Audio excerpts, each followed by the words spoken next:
Okay. All right. My opponents believe that homosexuals should not be able to serve openly, and they want to rid the current policy, the don't ask, don't tell policy. The policy was formulated to find non-homosexuals. Let's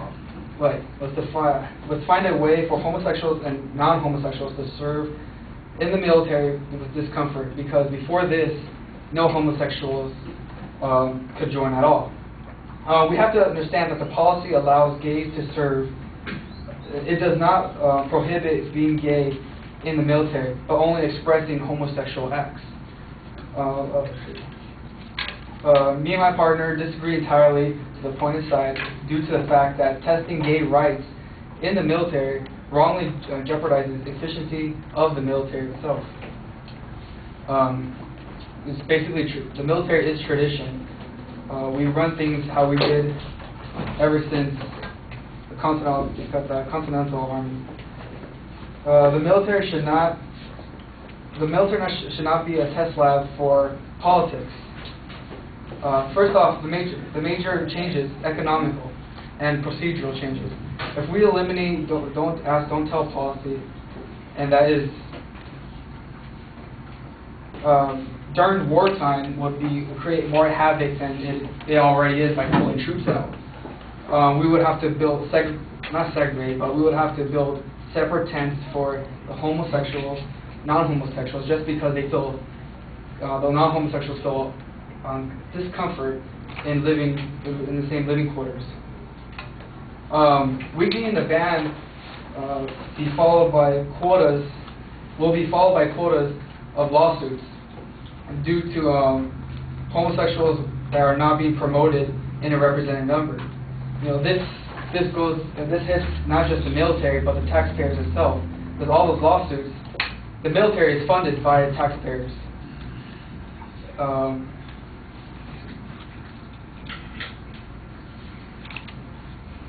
This will also create sexual tensions and sex-based favoritism, intimidating and destroying the cohesion between each serviceman, whether they involve opposite or same-sex attraction. Basically saying that in the military, people fight for the party. They fight for the country, but they fight for the buddy next to them. So the relationship will be greatly affected. So the trust, basic part of the military is trust. You have to trust in the guy next to you to do his job right, so you can do your job. And another thing too, my opponent also talked about citizens' rights. In the military, to serve, you kind of also give up certain rights. You know, it's a 24/7 job. You're out there for 6 years. Even as a member of the Air Force ROTC, like certain stuff that I can't do. There's Facebook pictures, just things that you have to give up in order to serve. We're not the don't ask, don't tell policy is not telling homosexuals they cannot serve. It's telling them that they have to basically keep quiet. It affects everybody. It doesn't just affect them. My opponent also says that many people in the military are for gays in the military. Well, according to my 2009 report on the Military Times survey, 59% of the armed forces active duty right now are against gays. 30% are for gays, and 11% don't have a side. Okay. I want to talk about the first point my opponent talks about is soldiers being harassed and investigated based on support evidence. Well, breaking the policy will lead to standard procedure. If you said, if a rumor comes, they'll investigate. Yes, the rumor is that the active duty member has a bomb, they're going to investigate it. It's procedure, standard procedure. Military is basic standard procedure by the book. And then he also talks about the policy also wrongly forces gay service members to lie. You're not lying, because if you come out with it in the beginning, well,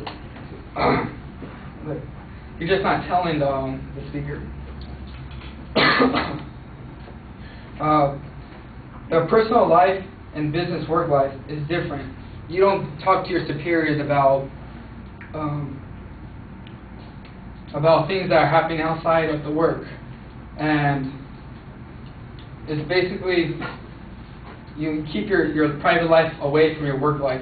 No, as an officer, training officer, I cannot mingle along with the lower chain of command. It's tradition. So punish for coming out, discharge.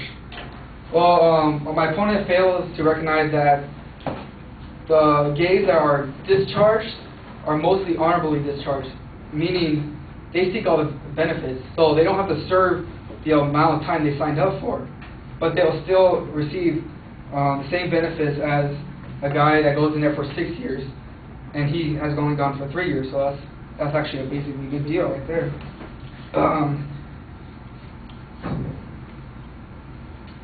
And also, my statistics right here. According to the General Accountability Office, the Pentagon discharged 59,000 for drug usage. This is military people for drug usage. 26,000 for weight, and only 9,000 for being homosexual. The Air Force alone graduates 600 active members a week. You know, this is really not a big. It's not a big deal, and to bring up this topic during we're in wartime actually hurts our military.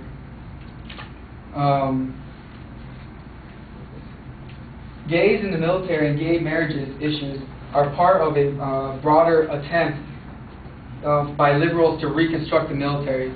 Because if we look at the military, it's mostly Republican.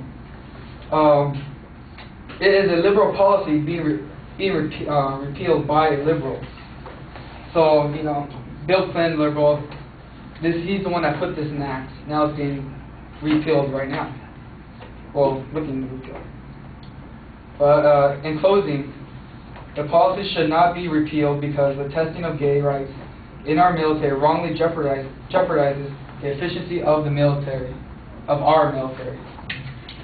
And this is the military that protects our rights of having this debate right now. Thank you.